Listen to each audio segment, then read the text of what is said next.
Hello and welcome to the Impact Zone podcast. We're back again to talk more TNA wrestling shenanigans. And, all this crazy stuff going on here. We've got some updates for the upcoming Underseige. Very odd sort of stuff in some ways. But I guess we will get to those things. I guess I want to start with this one, which is the most outlandish one, I guess, which is a match between Marsha Slamovich and Victoria Crawford. Now, for those people, and for me also, I didn't realize who this was because it flew right over my head. This is the former Alicia Fox. So, yeah, that, there we go.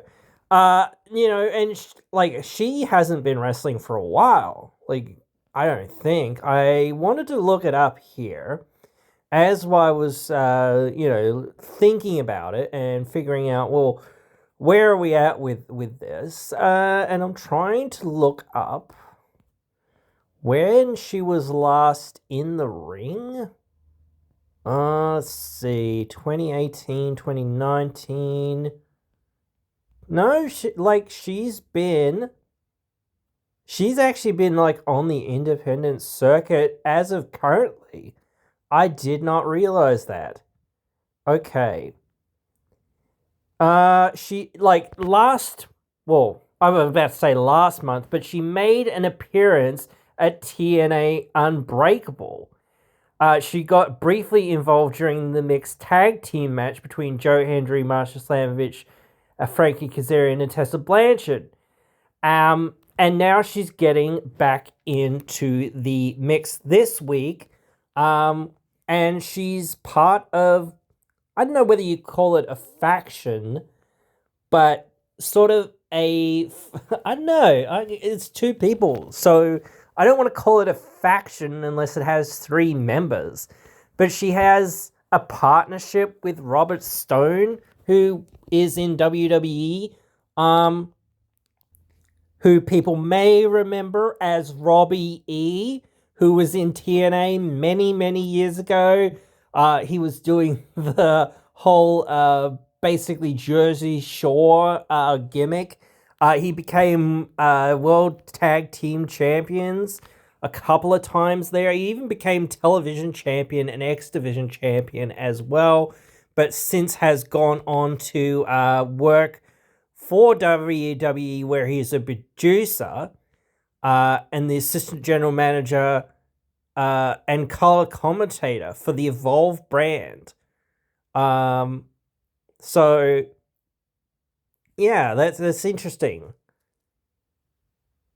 I'm just reading this and thinking, which Ava's the one that's in NXT, isn't it? Yeah, that's in NXT. It doesn't say NXT here, which is very strange. It should say NXT there, but it doesn't. Whatever.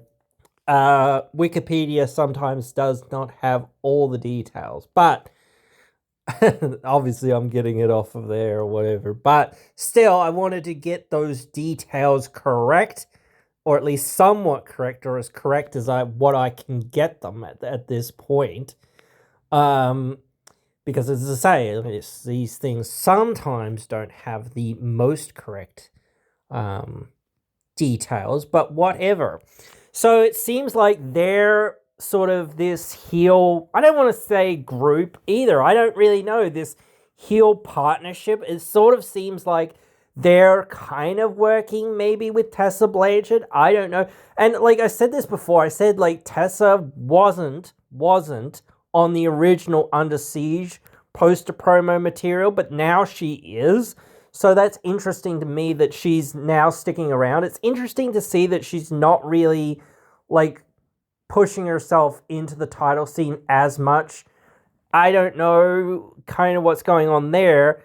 Maybe they're building to the rematch. I kind of expected her to go apeshit crazy, like if she was gonna stick around and her to have a like hardcore style match with Marsha at some point. But I don't know. I don't know what's going on with her. But this is like the most confusing, I guess, match because it's like you've got to introduce these new characters, or new characters, like put that in air quotes or whatever. But new characters to TNA. And this is the first time we're getting to see this heel, sort of, I don't know, this guy's gotten, in the ear of the Anthem executives, and he's now sort of the heel authority figure along with Santino, and Alicia Fox, I'm going to call her Alicia Fox for now, is his like co-deputy director of authority, Miss Crawford. Like to me, besides like the storyline of like his favoritism in his people or whatever else and all that sort of stuff, it's like, yeah, sure, you can favoritism them into matches like this, and that's probably where the heat lies in this. But again, it's a B-level show, so I didn't really expect much from this, but it's like, oh yeah, whatever. It's just gonna be there, in my opinion. There's no way, like really no way, in my opinion, that you should take the belt off Marsha and put it on Victoria. And there's no way Victoria can carry the division. There's no way. Like people know her from WWE, and she wasn't like, don't want to say anything too negative, but she wasn't very good. And like she did her best with what she was given, and I think she has been around now for a long time. And as I said, I didn't even realize she was wrestling. But like, to bring her back and to say, hey, let's try to give her something, give her a big match, give her a little program and whatever else. If that's what they're doing here, hey, I'm fine with that. That is cool with me. I have no beef. But just in thinking about like the potential for her to win the belt, to me, there's zero. Like, it would be stupid, in my opinion, especially with not a lot of build. Like, yes, there's going to be a build after this, but not a lot of build, really. You've only got a few weeks and whatnot to build this up to being this match between Marsha and Miss Crawford. So, like, I don't see that. I like, usually 1 month builds do not end with the other person, the challenger usually winning, normally. And I just don't see them putting the belt on her. It just doesn't make any sense, like, realistically. And we, like, just any, like, improvement that she might have had, and she's going to have a match next week, we might be able to see that. I don't know. But that is her proving ground, in my opinion. Because, again, like, I think from what I heard, she's in action. So that means she's against a jobber, effectively. So that means she's obviously winning that match. But she's winning probably a couple of other matches, maybe, here and there to build her up. And that is perfectly fine as well. But how well she operates in that ring will depend on, like, everyone's perception. Like, if she can deliver, and we sort of I just made a video about you must deliver, like, that's most important. And same thing for wrestlers. You must deliver when you're a wrestler in that ring, like, and she's had a lot of experience and a lot of knowledge gone through the last, whatever. I don't even know how long she's been wrestling, for a long, long time anyway. But I feel like she's probably looking to have one last big go at something and one last hurrah of some sort. And if this is where she's gonna, like, I don't know, whether she's gonna go to WWE, which she might, who knows, I don't know. But again, just my perspective is that it's not, I don't want to say it's a throwaway match. It's a throwaway match, though, to me, because realistically, to me, I could not believe, like, no matter how much heat you can get, that they will change the title onto Victoria here, because again, it just doesn't work to me, because again, like, it doesn't sound logical. It doesn't sound like it would make sense. Like, suddenly you bring this person in and then, you go away and disappear.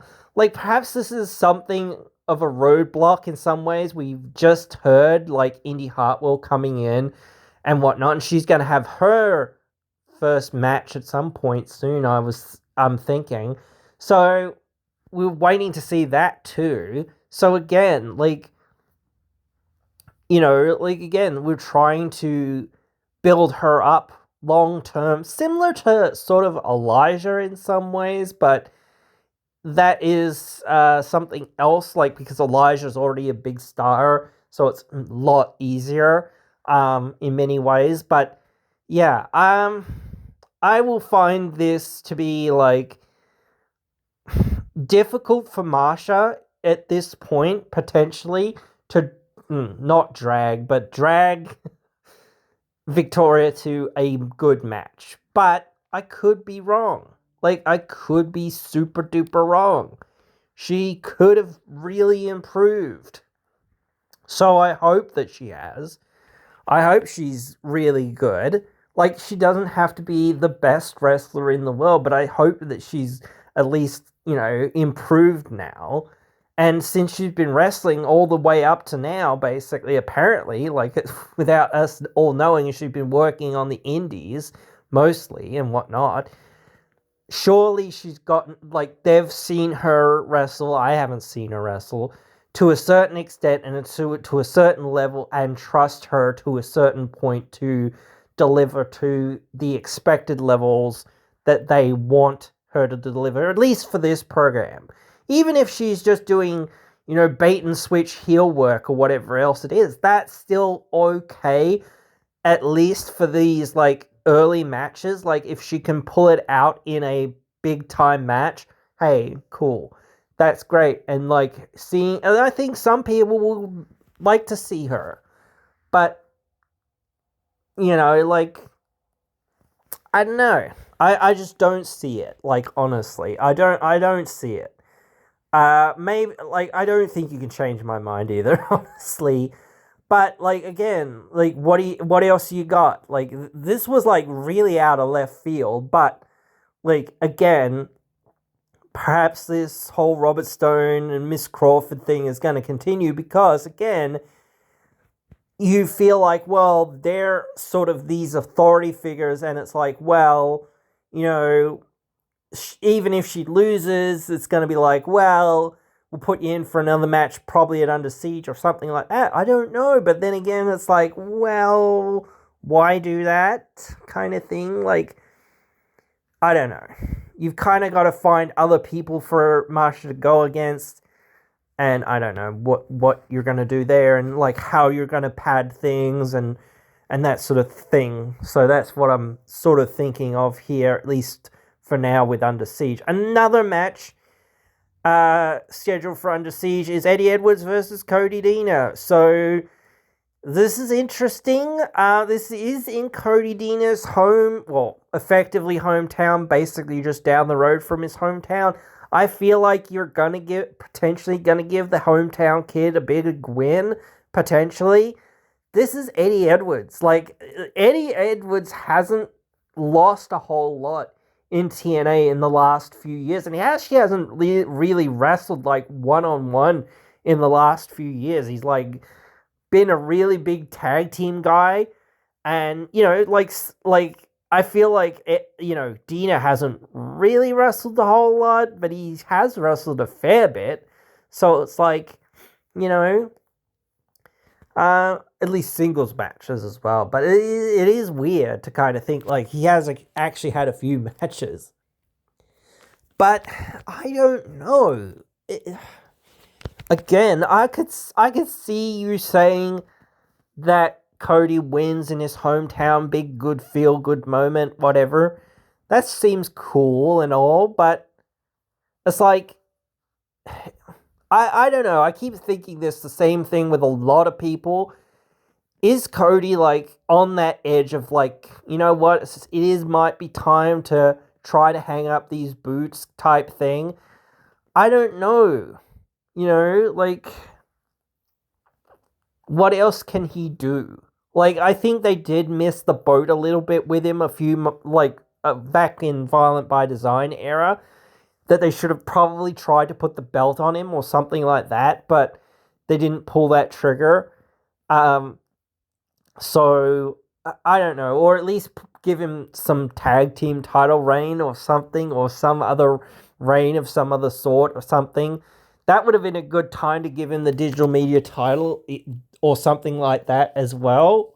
Like, or, you know, whatever. It's just something, you know, like, give him something to work with, you know, like, but again, like, I don't remember that did he ever win a title in TNA? I don't remember. But I ask myself, he hasn't wrestled very much, at least in my opinion, again, this thus far. And what will, if he wins, where does that go? You know what I mean? Like, it is a nice feel-good moment, and he keeps being signed to the company, or at least in theory, he keeps being signed to the company in some form or fashion. But I don't know what,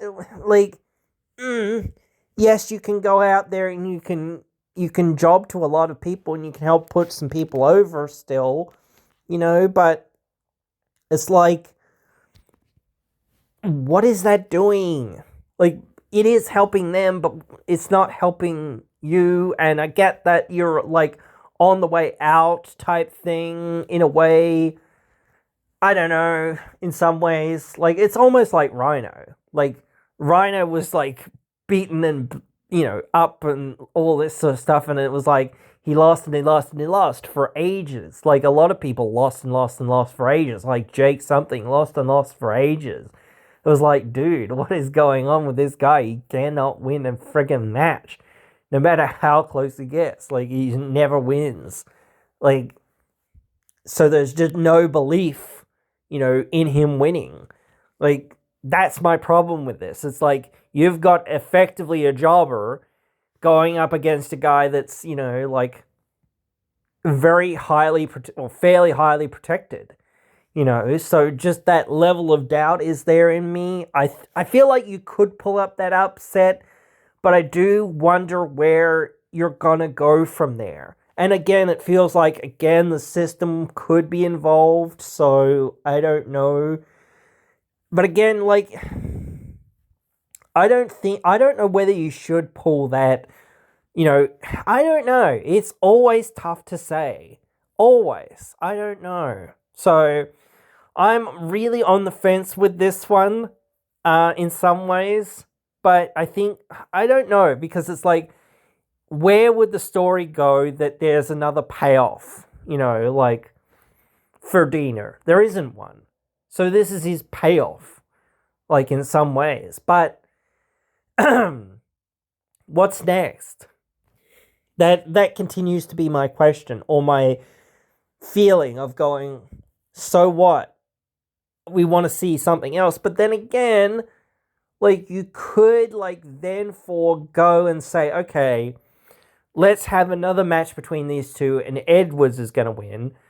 And then you can sort of transition Edwards back into being more of a singles guy and potentially challenging for the world title. We need more people to challenge for the world title. We also need more people to challenge for the international title. So I feel like you've got to figure something out there. Next match is a tag team match, and I'm a little bit on the fence about this one in another way, not in terms of the result, because I don't think the result matters too much, but whatever. Trick Williams and Frankie Kazarian versus Joe Hendry and Elijah. Now, I think Elijah and Joe Hendry are basically, like, undefeated as a tag team, so I might be wrong, somebody can correct me, but I think they're undefeated as a tag team. But I do feel like they're potentially trying to set up Trick Williams versus Frankie Kazarian. Oh, not Frankie Kazarian versus Joe Hendry at some point. Now, I don't know whether that's going to happen in TNA or that's going to happen in WWE. From this, it feels like it's potentially going to happen in WWE, in my opinion. I don't know. Again, that is not... I don't know, but it's like if you were to say this is going to happen in NXT, my perspective then is that this couldn't be for the title. Because if it was for the title, then it's like, well, why is Trick losing in NXT against Joe Hendry? Joe Hendry, doesn't really, he goes there, but he doesn't really work there. He appears there sometimes and whatnot. So again, I do feel like, well, why is he losing to an outsider? You could do something more with it, obviously, but again, if you're thinking okay, well, what are we going to do with this guy?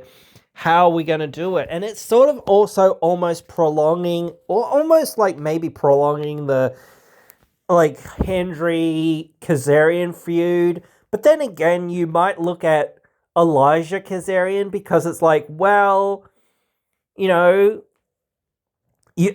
obvious thing is to put Elijah and Hendry against each other because they're the two biggest stars, and it's that's money, so it's something that's kind of on the table that you're kind of been teasing for a while kind of thing, and you're kind of trying to pad it out by giving them these other things, and that's perfectly fine. So if you're and again, I think Elijah lost to Kazarian, and it's his only loss in TNA thus far, so having another match between those two at against all odds wouldn't be bad. So just building these stories isn't bad, but just the point at which they're kind of done, and maybe that's because of schedules of some of these people or whatever else it is, I don't know, but just have this on the pay-per-view. Hendry should be defending his title at this pay-per-view. What's going on? It doesn't make any sense for Hendry to be in some ways in this tag team match. For him to be in this tag team match, it makes sense, but not at this point, you know what I mean? They could have done this on TV next week or in 2 weeks or whatever it is,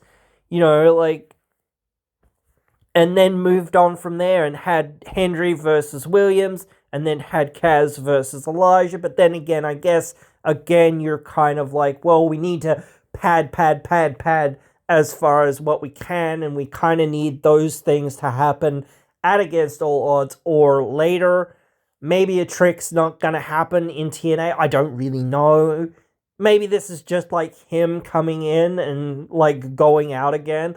Again, we've kind of seen that quite a lot. So it's well, maybe he'll get a title shot. Maybe he won't. I don't know. So again, you start wondering whether he's actually sticking around or whether he's just here for, Underseige, up to Underseige or whatever. So it's I don't know, but at least you are padding some other things out some ways. But again, you've got to actually have something for Joe to do after this. Clearly you can give him Kazarian as well, but still, I don't know. As for winning this match, I could see Hendry and Elijah. I can easily see Hendry and Elijah winning this, but then I can feel you're going to have Williams and Kazarian attack them, so I don't know. Plus, again, I don't think this is the main event. This isn't for the title. This is just not random, but it's a random tag match. And you've got, Marsha versus Victoria. So it's what's going on there? I like Marsha, but I don't feel that's a main event. I don't know, especially with the questionable, abilities of Miss Crawford here. I don't know. Again, maybe she's really, really improved. I don't know, but I don't know that. So again, like, whatever. And then you've kind of got the Hardys and the Nemeths kind of going at each other. So they're obviously going to have a rematch against each other. So I don't know whether that's happening here. Probably is. I don't know. But again, like, so, and I don't really, like, before I felt like it didn't deliver. And this is probably why it didn't deliver, is because they were like, well, they're going to have to face each other at least another couple of times or whatever else it is. So we don't want to, like, overexpose these guys in matches. Like, we don't want to overexpose their actions in matches and whatnot, so that it's like, makes it more of a thing when they finally get the big blow off or whatever else it is. Which I don't know when that's gonna happen or how that's gonna happen, because, like, I start asking the question of, are the Hardys going to win the titles again? And it's like, I can't really foresee them winning them, but it's like, it's not infeasibly impossible for them to win it back at some point. But you've got to wait 6 months or something. You've got to wait a few months or something, at least. They can't just win them right back. That makes everyone look weak and look dumb. It makes the Hardys look dumb because they lost them. It makes the Nemeths look dumb because they lost them in less than a few months, or whatever it is. And it makes the Hardys look dumb because they lost the belts to somebody that lost the belts in only a couple of months. It doesn't do any favors for anyone. So, and again, like, it does feel like maybe the heel side is a little thin or whatever else it is. But that is because it's like, well, you've already gone through the system, which is the biggest tag team actually the system is kind of 2 tag teams, kind of, I guess, as well. So it's kind of a weird situation. But again, you're trying to do this thing, and it's kind of weird that they didn't announce it. Like, are they just saving it? Like, and if they're saving it, like, what's replacing it? Like, so kind of weird. And like, I don't know when, how, or why Leon Slater is eventually going to get this X Division title match against Moose. Because again, I feel like I really felt like perhaps this week, like the Leon and KC match, that probably should have gone to a count out or disqualification or something. And they should have had a big match, like a proper built to match at Underseige.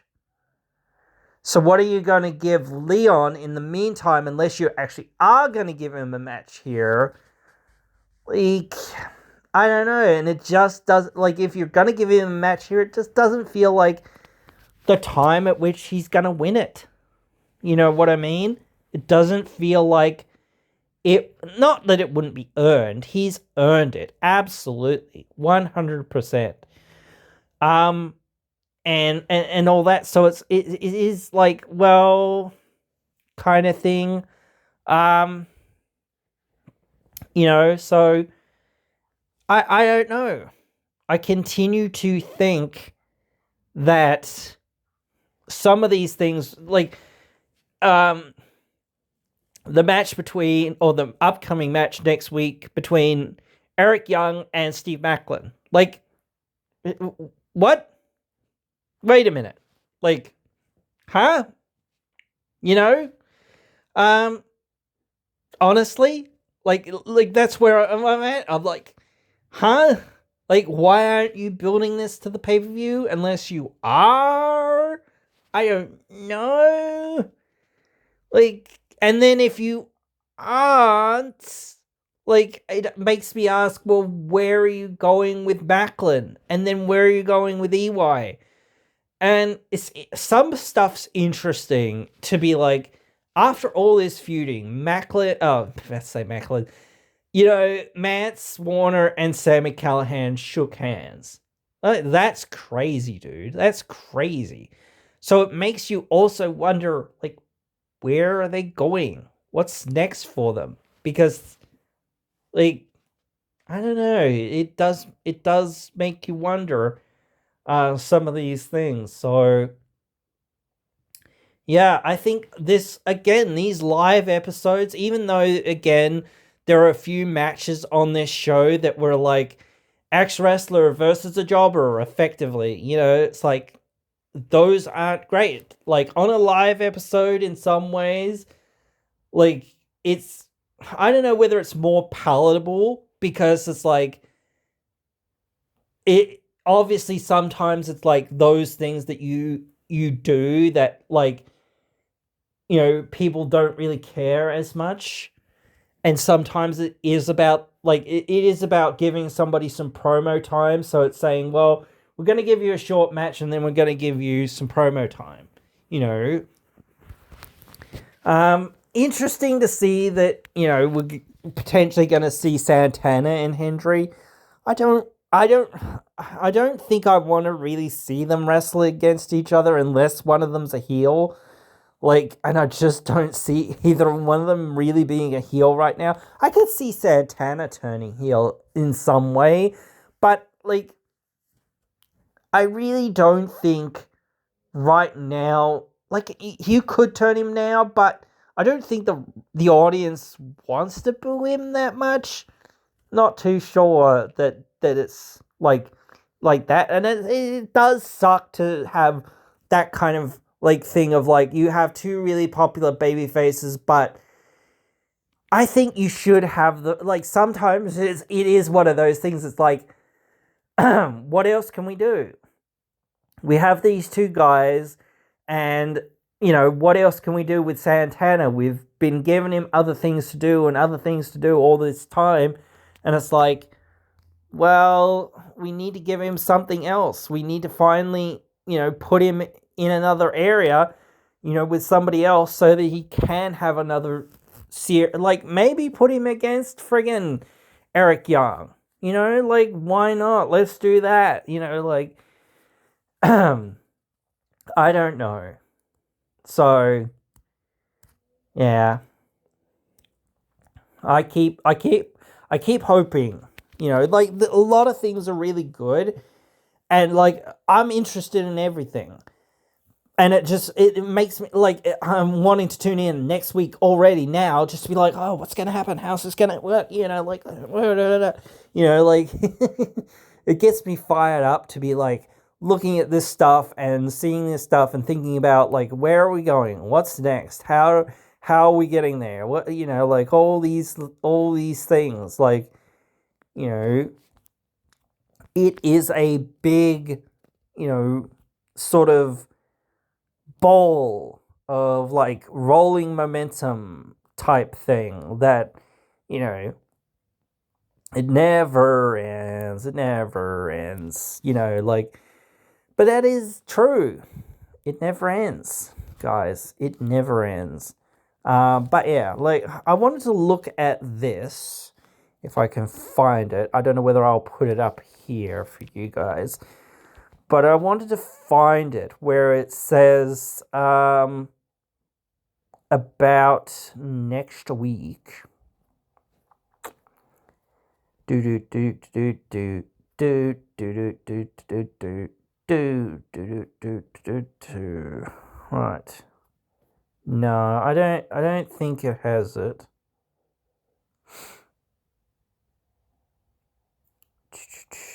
No, I can't.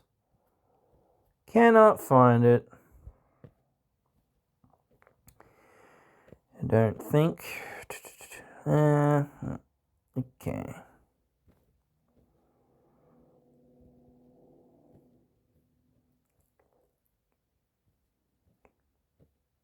I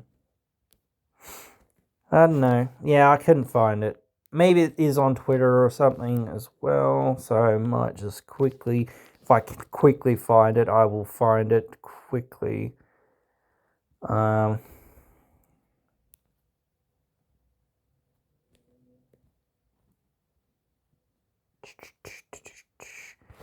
Hopefully, I don't know. Apparently not. Okay, where is it? Nope. Nope, I can't find it. I believe there was one, but now I can't find it. So, boo earns. But yeah, there'll be a lot going down next week, I'm sure, as well. So, hoping for more. And we will see. But yes, we'll certainly be tuning in next week to see more updates. Couple of weeks worth of build for Underseige. And then we've got Against All Odds. So yeah, lots to be discussing in the upcoming weeks. And then, of course, Slammiversary. So then we'll be like looking forward to Bound for Glory and like the shows, leading up to Bound for Glory and whatnot. So, guys, I hope you have enjoyed this one, and I hope you will join me again in another one.